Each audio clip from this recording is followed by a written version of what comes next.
Good evening, and welcome to Direct Impact Broadcasting, the station of growth and transformation. Affiliate of Creative Broadcasting presents Leadership Tidbits with Coach T. Wilson, with your host, Tywauna Wilson, as she welcomes her guest to the studio. Welcome to Leadership Tidbits with Coach T. Wilson. I am your host, Tywauna Wilson. A little bit about myself. I am your award-winning leadership maven, medical laboratory sciences by background, best-selling author, owner and chief leadership coach at Trendy Elite Coaching and Consulting Services, executive director with the John Maxwell team, Maxwell Dish Certified Consultant, Send Out Cards referral partner, and co-owner of Direct Impact Broadcasting radio station. Before we bring on my special guest, I want to highlight our May fundraising initiative in conjunction with the Alzheimer's Association's Longest Day campaign. For those affected by Alzheimer's disease or dementia, we are doing really well. We have just 8 days until the end of the month to reach our goal. So donations can be made at bit.ly/TE Longest Day. And this is in honor of my grandmother, Juanita Hardy, who passed away just last year after a long battle of dementia.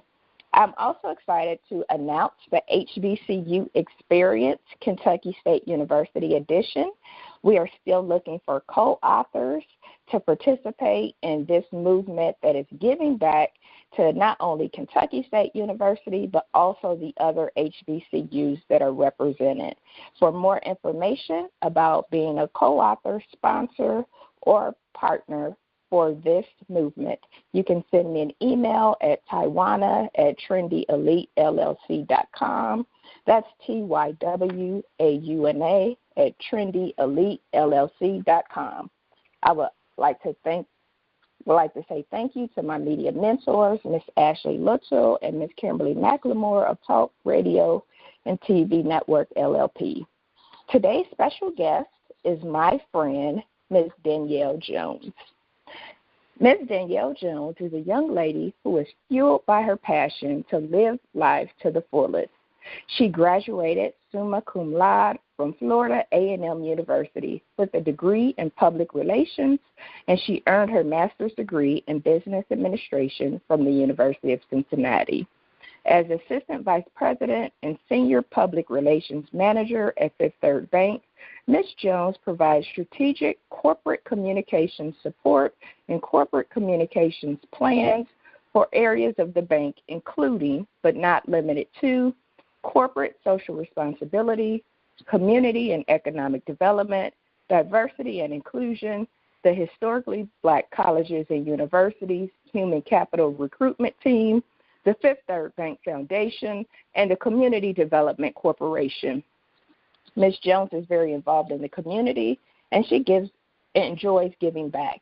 She has served as a mentor for high school girls and college students, a Girl Scout troop leader, a tutor for elementary students, and in leadership roles with the African American Professional Advisory Council at Cincinnati Children's Hospital Medical Center. In 2018, she co-founded the Greater Cincinnati Black PR Professionals as a way to connect and provide resources for African American public relations specialists. She has been recognized with many honors, including but not limited to Cincinnati's 20 Leaders Under 30, Venue Magazine's 30 Under 30, a 2016 Business Courier 40 Under 40 leader, a YWCA Rising Star, the Cincinnati chapter of the Public Relations Society of America's Rookie of the Year, Cincinnati Children's Martin Luther King Jr. Humanitarian of the Year, and a TEDx Extraordinary Woman. In 2015, after the death of her infant son, she started the Angel Baby Network as a way to help families cope with the devastating effects of child loss.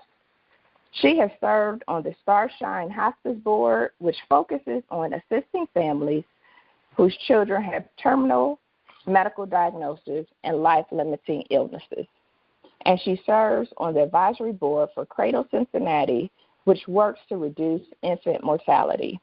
Ms. Jones enjoys spending time with her family and her friends. Her favorite thing to do is laugh, and her second favorite thing to do is smile. She is passionate about living on purpose and seeks and enacts on ways to help others be their best. She believes that every day is a gift from God and that no matter what, there is a lesson to be learned through all of life experiences. Hello, Miss Danielle Jones. How are you doing this evening? I'm good. How are you, Miss Tywauna? I am doing wonderful. No complaints. Happy to talk with you this evening. I'm happy to talk with you, too. Thank you for having me.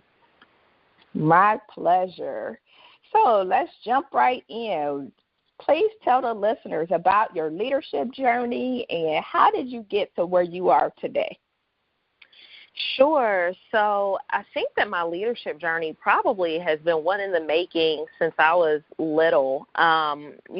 Starting off from when I was a young child, my parents put me and my brother in different classes where we could learn about different types of things and where we would be really just exposed to varying ways of life. My high school was one of the most diverse schools that probably exists. It's kind of like a microcosm of the United States of America. So I had an opportunity to be exposed to all different types of people, and I think that that's a part of what leadership is about. It's about really opening up your mind and really taking in varying perspectives and then figuring out how to make something great of all of the different perspectives. And so going off to college, I was involved in a lot of different activities, took on different leadership roles in that. One of my favorite leadership roles when I was in college was I was the president of the Public Relations Student Society of America, where I was able to lead a team of students, and we had a lot of really great successes.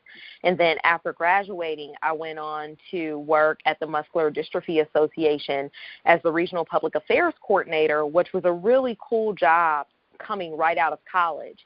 And in that position, I was able to do public relations and media relations for Cincinnati, Dayton, Lexington, and Louisville. So that was really, really cool. And then from there, I went and worked at Cincinnati Children's for 11 and a half years, and now I'm at Fifth Third Bank. And so my leadership journey has been one that's kind of been an upward trajectory, but outside of my more professional roles, I've also had an opportunity to take a leadership position in the community, doing some of the many community service activities that I've been involved in. So whether it's Girl Scouts or being a mentor or my role with the Greater Cincinnati Black PR Pros, that's really a snippet of my leadership journey. Wow, you've done quite a bit. Yeah, I like to stay busy. Well, that's a good thing. Wow. So, Danny, as we know, leaders come from all different backgrounds, different strengths, different experience.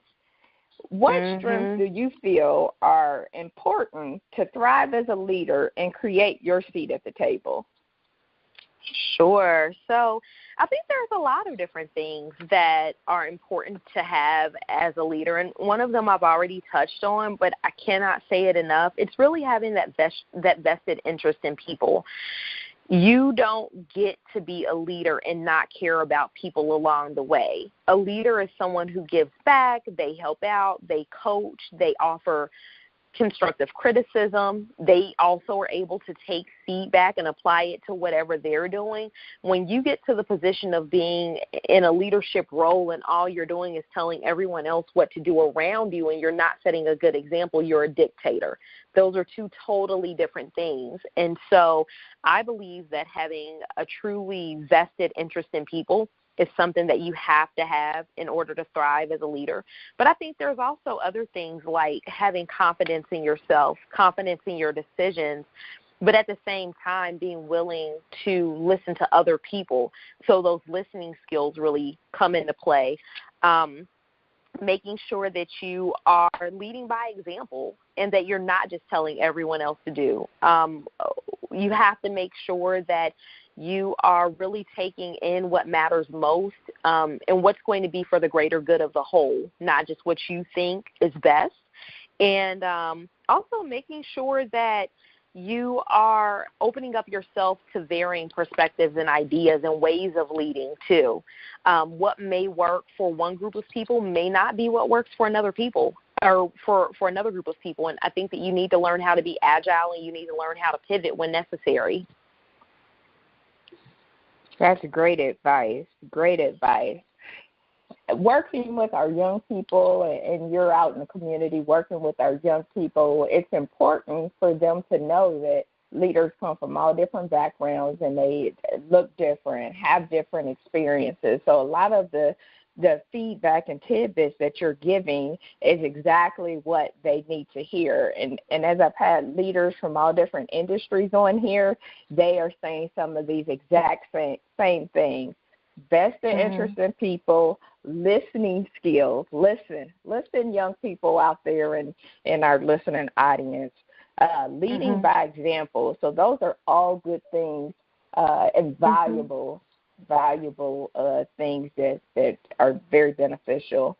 And so I'm sure you're at the table, at a lot of diverse tables, being in PR. So how did you, and you've done a lot of things and got a lot of awards, especially being leader under 20, leader under 30, leader under 40. So how did you create your seat and being taken seriously when sometimes the other leaders at the table may be very diverse from yourself in various ways? Sure.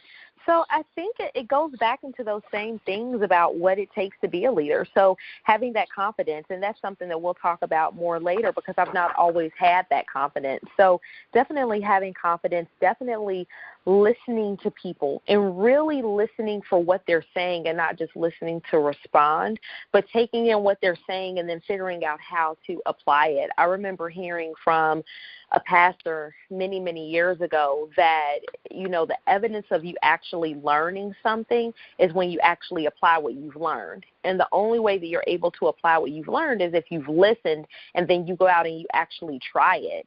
And so I think that those are two things that have also helped me, but also familiarizing myself with whatever information is being presented when I'm being asked to sit at those tables and actually bringing meaningful, thoughtful conversation and dialogue and really taking an interest in whatever it is that's being said and figuring out what are the right questions that I need to ask, but also knowing that there are no quote-unquote dumb questions, not being afraid to ask those questions and not being afraid to ask for help also. And then a big one for me is not putting pressure on myself. I think that sometimes as a leader, I can't speak for everyone else. I can only speak for myself, but I've put so much pressure on myself to either get something right or to not make a mistake or to be quote-unquote perfect when perfection is really just an idea. It's not something that I think you ever actually truly achieve, but putting all of that pressure on myself for no reason. And, when you put pressure on yourself, you end up stressed out more oftentimes than not. So reminding myself of that constantly has been extremely helpful for me. That is great information. You're right. As leaders, we do tend to put a lot of pressure on ourselves that's not always necessary. So that's great information. I'm sure that with all of your success, there has been some learning lessons along the way. It's especially important for the next generation of leaders to not only hear about our successes, but to also hear about our failures. Because as you know, as we have our bios and our one sheets and media sheets, they all talk about what? All of the good things, all of the successes, but not the trials. So can you share with the listeners one of your failures and the learning lesson that you gained from it?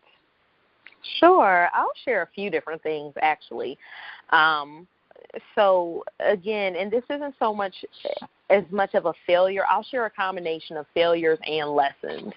So it's not so much, thank you. It's not so much of a failure as much as it is just a lesson.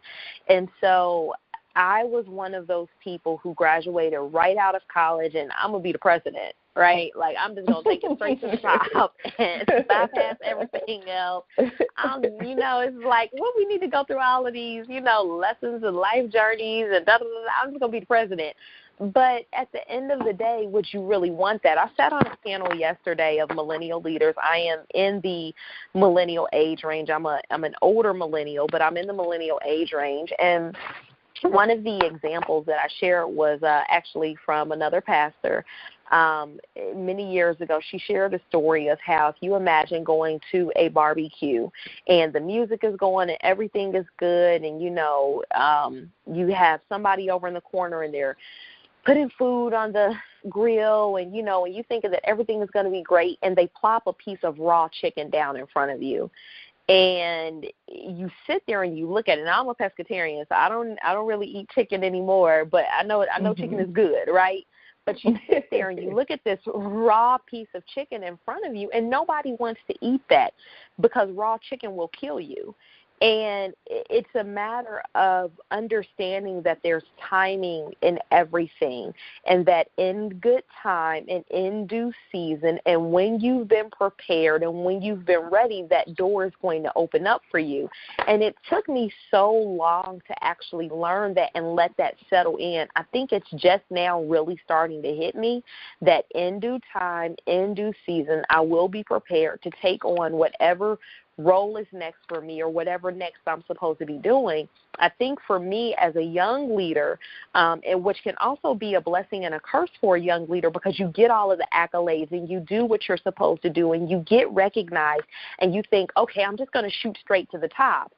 Not always understanding that there is still preparation that yet must be done before you get to the proverbial top. And unless you go through all of the journeys and the pitfalls and the ups and the downs, when you get there, you're not going to be prepared. So for me, one of those lessons, not so much a failure, just a life lesson, is that all things happen when they're supposed to. And calm down and slow down and go sit down somewhere and take a chill pill and learn everything you're supposed to learn. Now, the second part of that is I can remember when I was at one of my employers and I had kind of started getting the itch to leave. You kind of know when you're ready to walk away. I kind of started getting that itch to leave, and I started applying at different jobs, and I had made it through to the second or third round of interviews, and then I started talking with people who worked at the company, and I started finding out about how the company was actually run and how it was managed, and the company was out of town, and I had to also consider me picking my family up and moving out of town, and what would that mean? And I wouldn't be around my family, which is such a tremendous support system for me. I would be out here, by myself and starting all over in a new place. And I decided to remove myself from the interviewing process. And I knew that as much as I wanted to leave where I was, that the right thing for me to do was to remove myself. That's another lesson, following your gut. You'll know what you're supposed to do if you sit down and you really listen to that inner self or the God in you. You'll know. And so for me, I removed myself from the process, and within a matter of months, my whole world was turned upside down by just a series of personal events that happened.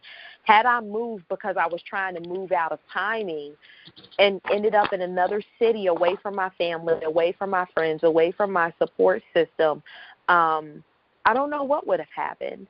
And so, that timing piece is huge, and I always share that with people. Another lesson that I learned, and I guess this would kind of count as a failure, another lesson that I've had to learn through the years is being honest with myself and saying no, even when the opportunity looks really good, and really not feeling the need to necessarily explain myself to anyone, but also knowing what my limits are. So an example of that is about 2 years ago, there was this financial planner in town, and he had offered me the role of editing a newsletter for him and doing this newsletter for him. And I wanted to impress him, and I wanted to do a really good job. And I can write, so that wasn't an issue. But I didn't have the time to do it, and I didn't have the time to do it well. But because I was trying to impress him, I went on ahead and took on the role anyway, and I did a horrible job. Just horrible. And he called me out on it and was like, what the bleepy bleep is this? And he's like, you're supposed to be this, you read my bio, so I'm supposed to be this award-winning something other, and I'm giving him something that just was not good. And there were so many lessons that I learned even in that situation because I didn't take the time that I needed to call him and to ask him certain questions. I didn't take the time that I needed to really research what he was all about. I didn't take the time to do what I, to get a better understanding of him of what it was that he wanted me to do. And in addition to that, I just didn't have time to do it. And I should have told him no instead of mucking it up and making it something that it could have been so much better, or somebody else could have done it. So, knowing when to say no is a very important lesson. And then finally, that whole putting pressure on myself. I tell the story about how when I started in my current role, I was coming to work and I'm wearing these heels and I'm walking all around, and I like to wear heels, but when you walk in the distances that I was walking, that's just not practical. And so, I'm trying to wear these fancy shoes and I'm putting on a full face of makeup. I don't hardly ever wear a full face of makeup, and then I'm wiping on my face and my little caramel makeup is ending up on the white tables at work. And it's like, just be yourself. I'm looking behind. You can tell every place I sat because you can see my little caramel makeup hands fingerprints. And it's like, if you don't sit down somewhere and just be you. So, it's a matter of, but that all takes time, right? And I think that sometimes we get fooled into believing that we're going to wake up and just know everything. And nobody wakes up and knows everything. You have to go through some stuff in order for you to get these types of lessons, and then you turn around and you help other people with them. So, yeah, those are some of the, the failures and the lessons that I've learned along the way. Those are powerful. You are dropping all kind of nuggets on here tonight. You are right being honest with yourself. Yes, ma'am. Yes, because sometimes you are right. Sometimes, especially being a millennial leader, sometimes you are at an illusion with your skills sometimes for some of these opportunities. Well, or like one of my friends, God bless her heart, she said to me, and we were talking about something different. We were talking about a situation that she was in, but she said, yeah, so this person has an unrealistic relationship with reality. And I just bust out laughing, but it's so true. It's like, don't have an unrealistic relationship with reality. Like, you need to be honest with yourself. And really, the piece about really just knowing yourself, that's a part of authenticity. And what I've learned, again, I can only speak for me, what I've learned is that people are so grateful for folks who are real and who are authentic and who are transparent, because you don't learn anything from anybody when you sit back and you think that every day is roses and sunshine. That's a lie. It's just a lie. Right. It's not honest. Even with the creation, me and my girlfriends who got together, we created the Greater Cincinnati Black PR Pros. Even in that, we had to be honest with ourselves. A lot of affinity organizations and business-related organizations, they meet, every month, or they meet every other week, or they have conference calls, and they have, lunch meetings, and they do this and they do that. Our group meets 4 times a year. Okay, that's it. 4 times. We meet once a quarter. And the reason why is because all of us are too busy to meet once a month. And we are not going to put on a facade and scramble trying to make that happen for anybody else. You have to be honest with yourself. You do. I was just looking at the commencement from my beloved alma mater, Kentucky State University. Yes, ma'am. Yes, ma'am. And my sorority sister, Dr. Gwendolyn Boyd, she was the keynote speaker. And what she told the graduating class of 2019 is, all you have is your good name. So that means as you go out and embark on this thing called life, on this thing called work, on this thing called leadership, be honest. You know, what you have and what you stand on is your name. If you can't do it, you don't act like you can. If you know those skills are not what you have, don't act like you got them. Right, and I say that all the time. I have people laughing at me, but I be so honest because, you know, I tell people all the time, I know that I am really good at communications and public relations, media relations, community relations. That is my niche. That is where I live. That's where I work. That's where I play. That is where I thrive. You don't want me doing brain surgery on you. You will surely die. Call your mama and them and have them set up the funeral gun now. Because I'm not the one opening up your head, doing anything with your nerves, your amyloidogata, whatever, like your cerebellum. Baby, listen, you will die. I can almost guarantee you. And I'm not about to put on a surgeon's, scrubs and have a scalpel in my hand and make you think anything different, because you will die. And so that's the reality of it. You have to be very honest with yourself. But I think that sometimes that, putting on that front or acting like you can do other things when you know you can't, it comes from that place within of either insecurity or jealousy, or you don't think that there's enough success for everyone out here.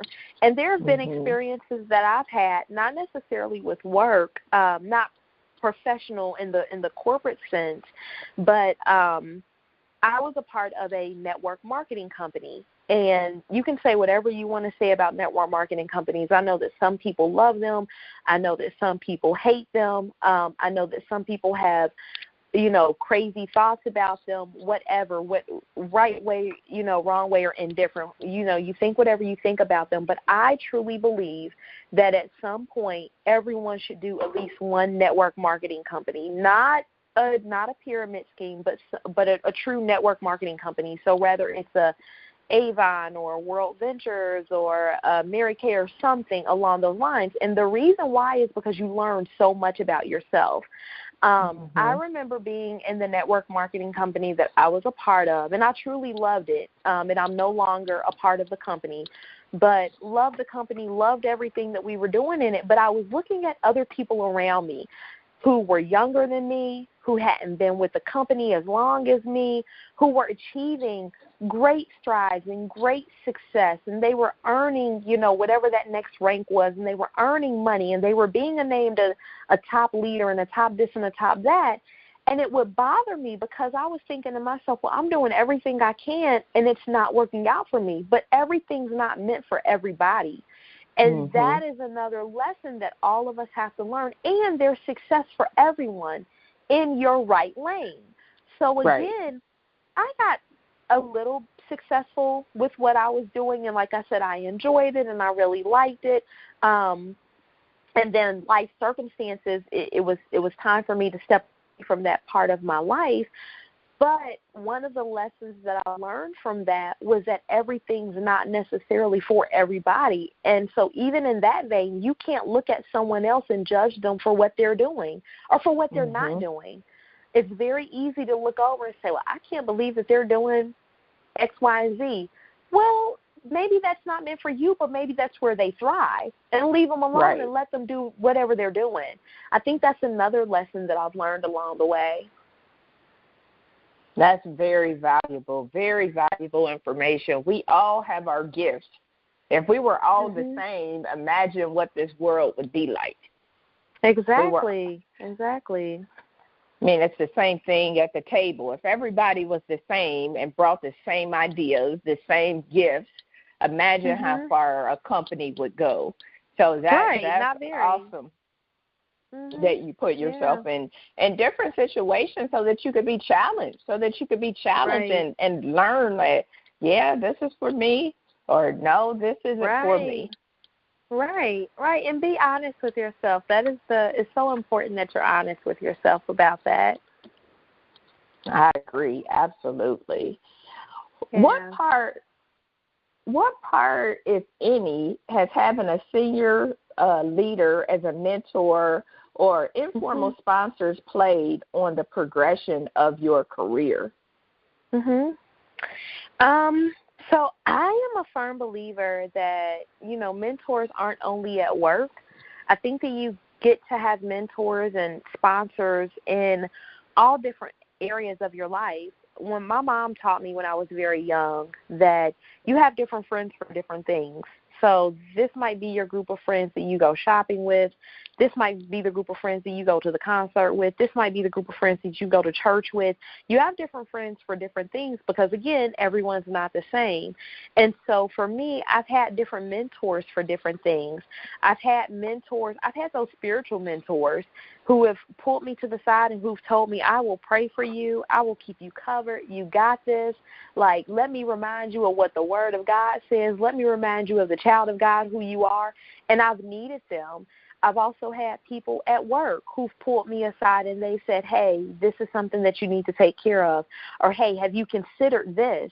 Sometimes my mentors have been the people who have pushed me into that next level.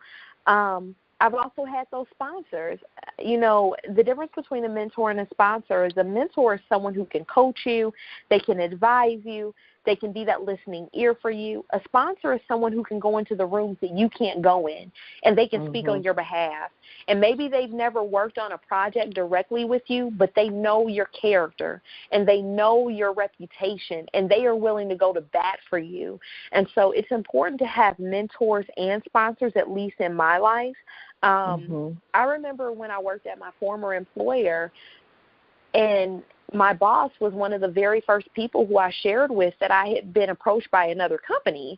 And I talked with him through it. And even though he didn't necessarily want me to leave where I was, he was over the moon excited to push me where he knew I was supposed to go.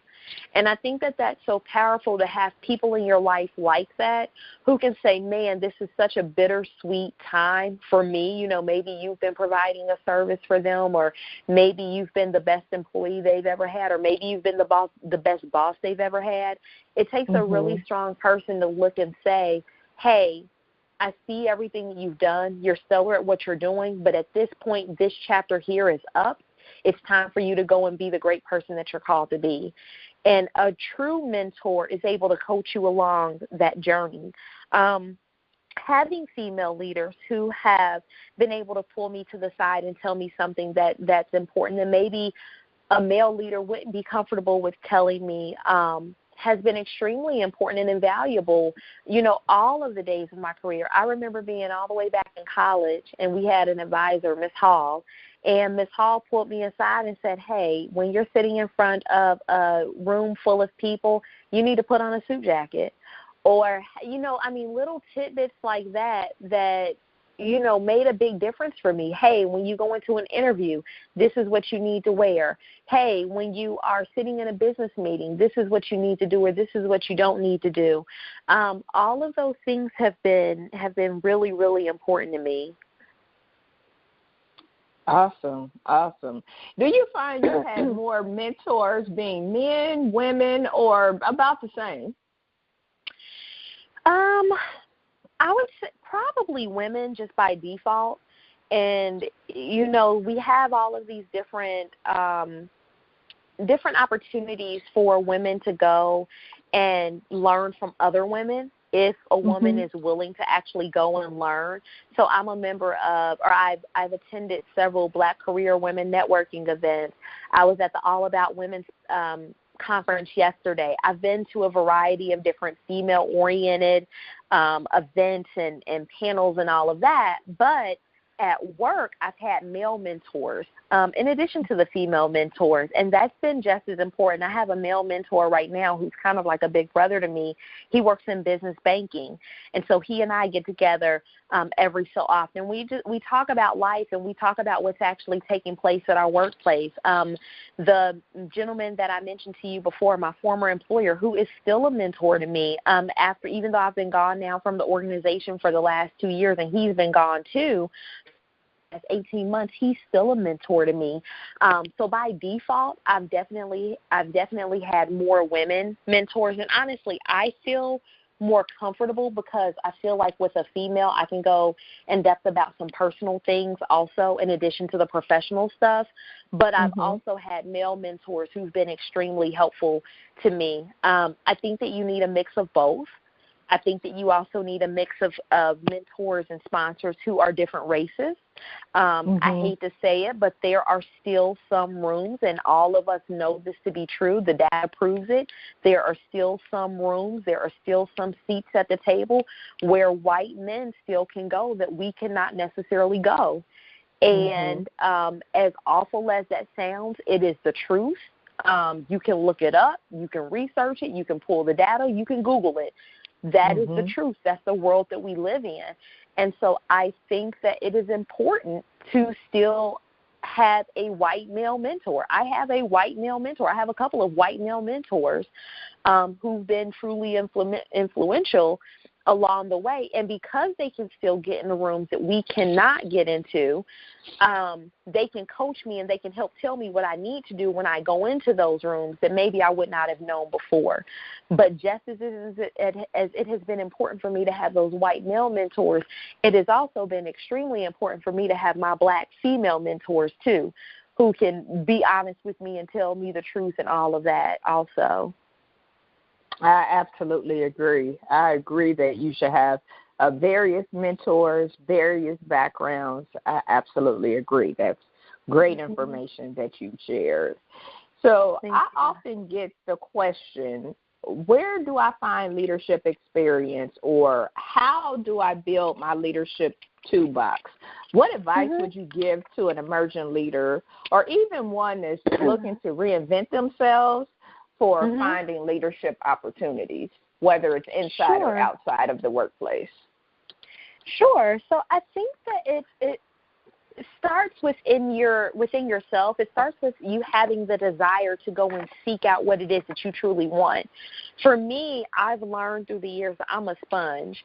So I am going to absorb as much knowledge, as much information as I possibly can from good people, good resources. Again, everything is not for everybody. Everyone's learning or teaching style is not necessarily for everyone. So for me, it's been a matter of attending the seminars. It's been a matter of me getting aligned with Black Career Women's Network and actually networking and staying in touch with the women that I meet through those events. It's been a matter of me reading articles and listening to audio books and reading books, and even having informal lunches and dinners and breakfasts. And my mom had me cracking up the other day because she knows that I'm working on something that's pretty big in my life. And she said, now every time I call you, you're eating pancakes and sushi with somebody. So she was like, you need to be handling your business. And it was so funny because she'll call me and it's like, what are you doing? Oh, I'm at such and such restaurant with my girlfriend such and such, and we talking about work. Or, you know, she'll call me another time and, what are you doing? And I'm like, oh, I'm out with such and such girlfriend, and we talking about how we gonna put together this organization, and we speaking at a conference. So but in those you know, those pancake breakfasts and sushi lunches and sushi dinners, you know, I'm gaining insight and information from the girlfriends and from the mentors and from the people that I'm surrounded by. And sometimes it doesn't have to be a formal conference where you sit down and learn a lot of information from people. I'm a big believer in connections, and I'm a big believer in relationship building. And sometimes your best lessons can come over a cup of coffee or over a salad. and, you know, you're sitting there and you're being honest with someone else and they're being honest with you, sometimes that's where those leadership tools come from for your toolbox. But again, it starts out with you being honest about what it is that you want to do and where it is you want to go, and then you seeking what information is applicable to where you're trying to go, but also you figuring out how to digest it and what way matters most to you. So for me, I've been sharing this example since the end of last year. I got Michelle Obama's book when it first came out, and I was so excited. I got her book. I was the second person in the bookstore that morning to pick her book up, so I was super happy and super excited. And the book is like 421 pages long. And as much as I love to read, I don't, because I don't make the time. I shouldn't say I don't have the time. I don't always make the time to do it. I remember being on a flight probably 3 weeks after I got the book, and I was sitting next to a man, and I happened to glance over. I mean, it's kind of inevitable. Everyone does it. I glanced over, and I saw that he was listening to the book. And by this point, I was probably close to being about 200 pages in, but I was going to a book club for it that was happening like the following weekend. And at this point, I just didn't have a ton of input because I hadn't finished reading the book, and I had to be honest with myself. And it was like, Danny, okay, think about it. Why don't you just get the audiobook and listen to the audiobook? You will listen to it so much faster. And I was able to finish the book faster because I was able to take in the information the way that it mattered to me most and the way I could understand it. And so, again, it goes back to knowing yourself and figuring out what works best for you. There are some people who don't like going to seminars, or who maybe because of the kids or the husband or the whatever extracurricular activities they're involved in, they can't carve out time to attend the all-day conference. But they can hop online and listen to a podcast. They can listen to your radio show, you know. And so I think it's a matter of you figuring out how to take that information in so that you can grow your toolbox in whatever way is best for you. Absolutely. Absolutely. You're right. That's, you know, online education, podcasts, radio shows are becoming more and more popular because that's what people are doing. You have limited time. You're in the car. It's like, listen, I need to get the information in the tidbits you got, and I need to get them fast. Right. Her audiobook, Michelle Obama's audiobook. Yeah. Great choice. Yes. Great choice. I actually have the hard copy myself. Have not turned not a one page. Yeah. But I got to but I got through that audiobook, and because she read it, I was like, all right, girl, you got to go, girl. Yeah, I mean, it's like they're reading to you, right? So, yes, I was the same way. Awesome. It's interesting that, you know, you said you talked about networking and, you know, being able to meet with people for breakfast or lunch or dinner or whatever the case may be.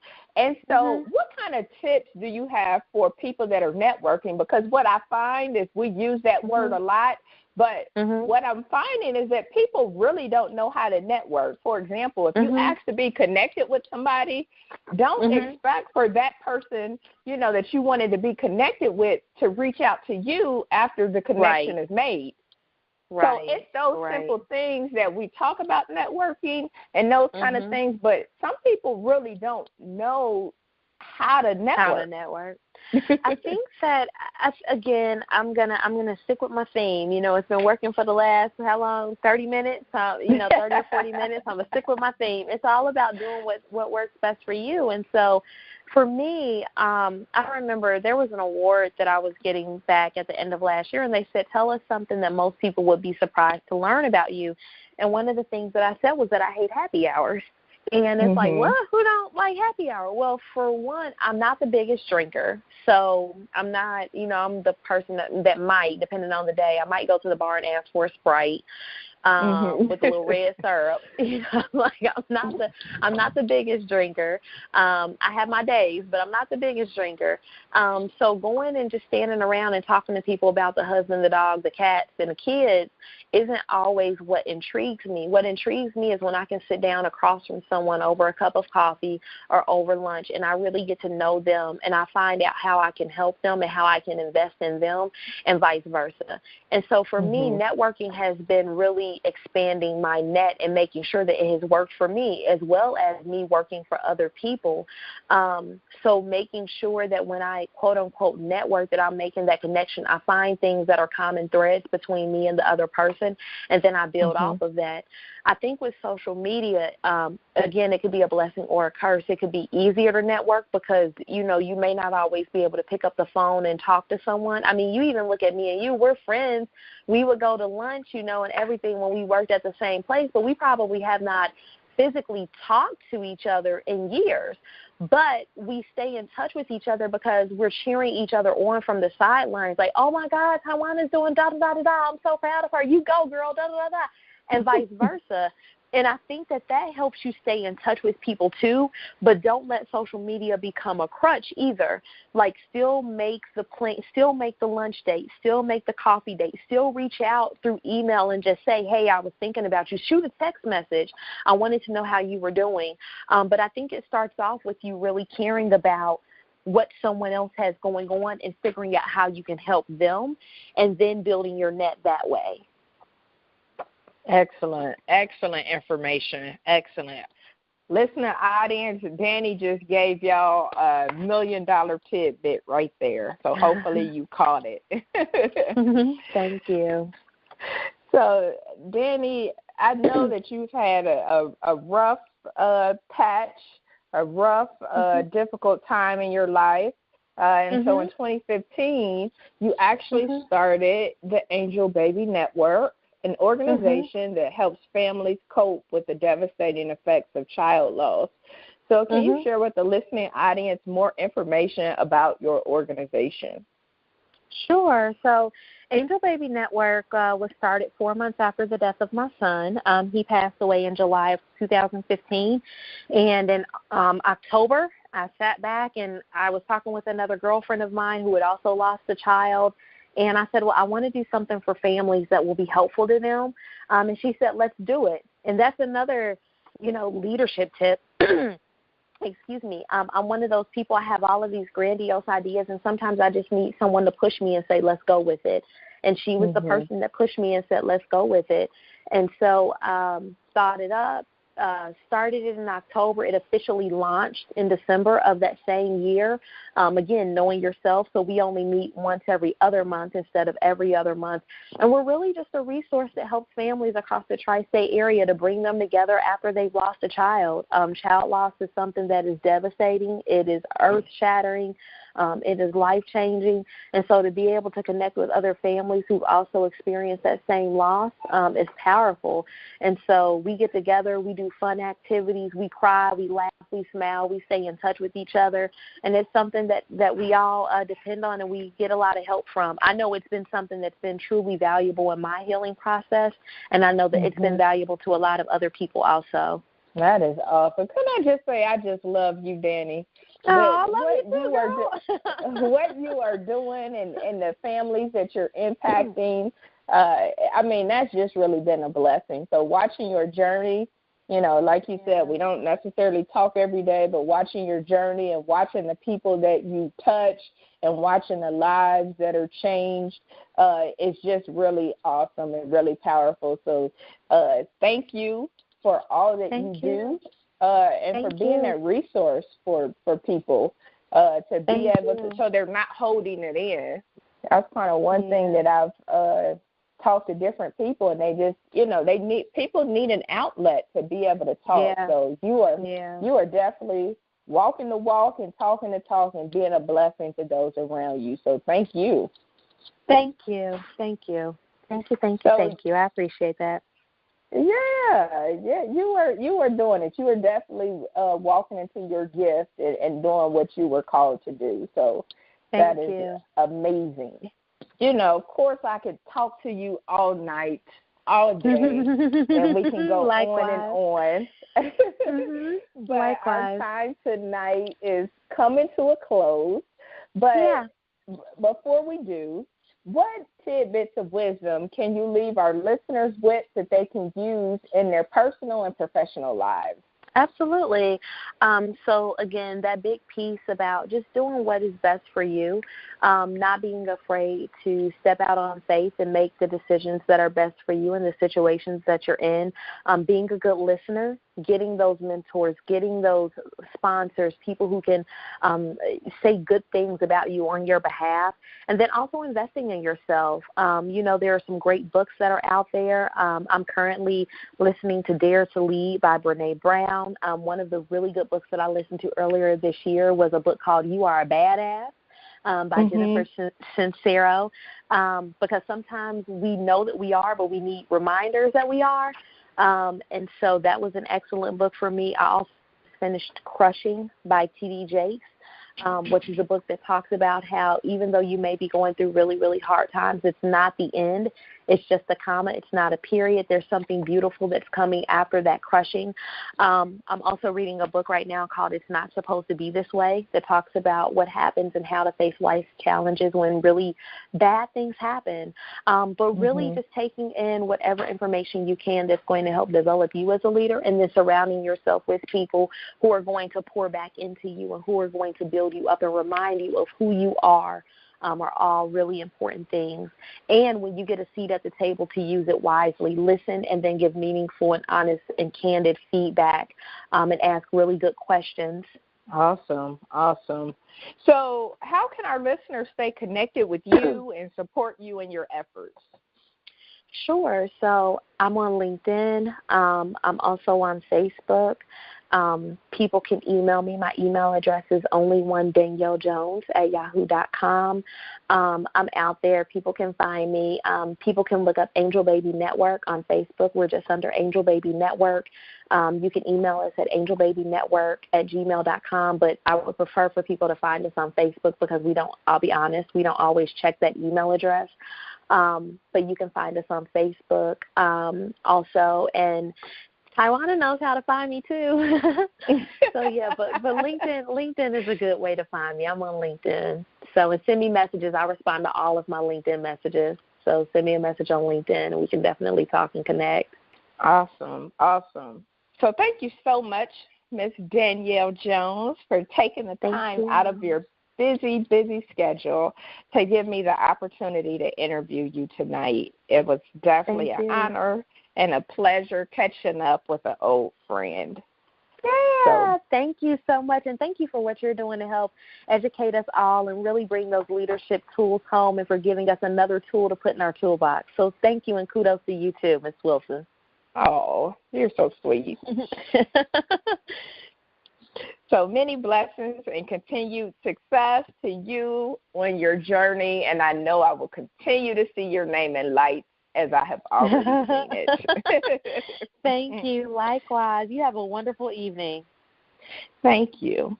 So thank you, listener audience, for tuning in to tonight's show with our special guest, Ms. Danielle Jones, where she shared with us in due time, in due season, and there is still preparation season for you to go through. You will get what you are due to get. Invest in yourself. Do what is best for you. You need to get those mentors, get those sponsors. Surround yourself with people who support you. When you do get a seat at the table, make sure you use it wisely. You got to have confidence in yourself and be honest with yourself, too, in your skills and in your abilities. Listening to what people have to say and not just listening to respond. Have a vested interest in people. Set good examples. Don't be afraid to ask for help. And it's important to connect and build relationships.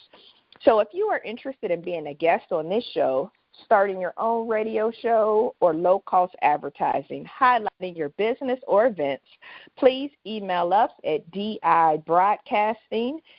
That's DIBroadcasting at Trendy Elite LLC, all one word, .com. Please tune in next week to hear from another amazing leader. And until then, my friends, have a good evening.